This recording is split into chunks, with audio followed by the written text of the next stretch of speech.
Tak bisa dipungkiri bahwa kekuatan finansial bisa membeli prestasi dalam dunia sepak bola. Dengan gelontoran uang yang besar, klub bisa merekrut pemain berkelas untuk menunjang performa di lapangan. Namun, sebuah klub juga harus memiliki manajemen keuangan yang solid sehingga bisa mengatur finansial klub dengan baik. Jika tidak, mereka bisa terancam bangkrut karena harus menanggung utang yang sangat besar. Beberapa kesebelasan besar di Eropa ternyata pernah mengalami masalah keuangan yang cukup parah sehingga dinyatakan bangkrut. Dan berikut adalah 5 klub besar yang pernah alami kebangkrutan.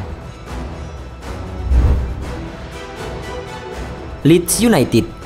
Leeds United sebelumnya termasuk klub bergengsi di Inggris. Mereka pernah memenangkan 3 Liga Divisi 1 Inggris, 1 Piala FA dan 1 Piala Liga. Namun sayang, mereka harus mengalami kebangkrutan. Investasi besar-besaran untuk belanja pemain dan buruknya manajemen menjadi alasan utama kejatuhan Leeds United. Leeds United akhirnya harus menjual pemainnya untuk membayar utang sebagai konsekuensi gagal masuk kualifikasi Liga Champions musim 2002-2003. Salah satu indikasinya adalah mereka terpaksa menjual Rio Ferdinand ke Manchester United. Rio Ferdinand dijual sebesar 30 juta pound sterling atau sekitar 502 miliar rupiah pada tahun 2002. Pada akhir musim 2003-2004, Leeds United terdegradasi ke kasta kedua Inggris Football League Championship.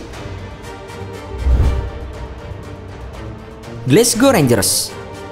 Siapa sangka jika klub sebesar Glasgow Rangers juga tersandung masalah keuangan yang pelik. Rangers dinyatakan bangkrut oleh Badan Liga Skotlandia pada musim 2012-2013 lalu karena mereka gagal membayar utang sebesar 33 juta pound sterling. Sejatinya, nasib Rangers masih bisa aman andai klub peserta Premier League Skotlandia lainnya melakukan voting terkait nasib Rangers. Ketika itu, mereka hanya membutuhkan 8 suara dari 12 klub untuk mengamankan posisinya. Namun apa daya, mayoritas klub Skotlandia menolak proposal yang diajukan oleh Rangers. Mereka pun akhirnya resmi dinyatakan bangkrut dan harus mengawali kompetisi musim selanjutnya dari kasta ketiga Liga Skotlandia. Kendati kehilangan segalanya, tetap saja Rangers terlalu kuat untuk bermain di Divisi 3. Mereka langsung promosi ke Divisi 2 setahun kemudian. Dan pada akhirnya, Rangers kembali bangkit dan memainkan Liga Premier League Skotlandia sejak 2016 lalu. Mereka bahkan langsung menjadi pesaing utama lagi bagi musuh bebuyutannya Glasgow Celtic.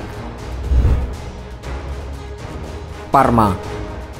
Pada medio 90-an, Parma menjadi pusat perhatian dunia. Selain hilir mudik di kompetisi Eropa, mereka juga menjadi salah satu klub penantang 4 besar di Serie A. Akan tetapi, kekuatan uang Parma berangsur memburuk. Mereka gagal membayar utang klub. Puncaknya terjadi pada tahun 2015 lalu. Pada musim tersebut, manajemen yang dipimpin Tommaso Girardi sudah tidak sanggup membayar para pemain. Jangankan untuk membayar pemain, menggaji para karyawan pun manajemen sudah tak bisa. Situasi ini bahkan memaksa para pemain Parma harus mencuci baju dan sepatunya sendiri. Pada akhirnya, Parma dinyatakan bangkrut oleh otoritas Italia. Mereka harus menata ulang klub dari awal dan harus mengawali kompetisi dari strata terendah di sepak bola Italia, Serie D.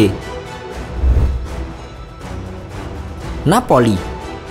Napoli pernah menjadi kekuatan menakutkan di Italia. Mereka bahkan pernah diperkuat oleh pemain sekelas Diego Maradona. Setelah era keemasan itu, prestasi Napoli perlahan meredup. Hal tersebut tidak lepas dari strategi transfer mereka yang kerap melepas para pemain bintang. Belakangan diketahui bahwa cara tersebut dilakukan untuk menutupi neraca keuangan klub yang terpuruk. Napoli akhirnya dinyatakan bangkrut karena gagal membayar utang sebesar 70 juta euro pada tahun 2004. Status ini membuat mereka gagal memenuhi syarat administrasi untuk bermain di Serie B musim 2004-2005. Tapi saat ini, Napoli sudah bangkit kembali sejak diambil alih oleh pengusaha TV Italia Aurelio De Laurentiis. Bahkan, dalam beberapa tahun terakhir, mereka menjadi penantang Juventus dalam perebutan Scudetto.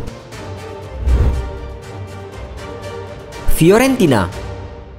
Klub-klub Italia sepertinya punya masalah akut dalam hal keuangan klub. Bagaimana tidak, kebangkrutan bukan hanya dialami Parma dan Napoli. Klub Italia lainnya seperti Fiorentina juga harus merasakan pahitnya jatuh ke jurang keterpurukan. Seperti halnya Napoli, Fiorentina juga memiliki utang 70 juta euro yang gagal dibayar pada tahun 2002 silam. Hal tersebut membuat La Viola harus bermain di Serie B. Yang lebih parah lagi, klub yang pernah diperkuat oleh Gabriel Batistuta itu harus berganti nama menjadi Florentina Florentia Viola. Setahun berselang, mereka kembali menyematkan nama Fiorentina di dada. Keterpurukan La Viola akhirnya berakhir saat klub diambil alih oleh keluarga Della Valle. Secara berlahan, Della Valle membangkitkan Fiorentina hingga kembali ke kasta tertinggi Liga Italia. Bahkan, mereka sempat tampil di Liga Champions dan lolos sampai perempat final musim 2007-2008.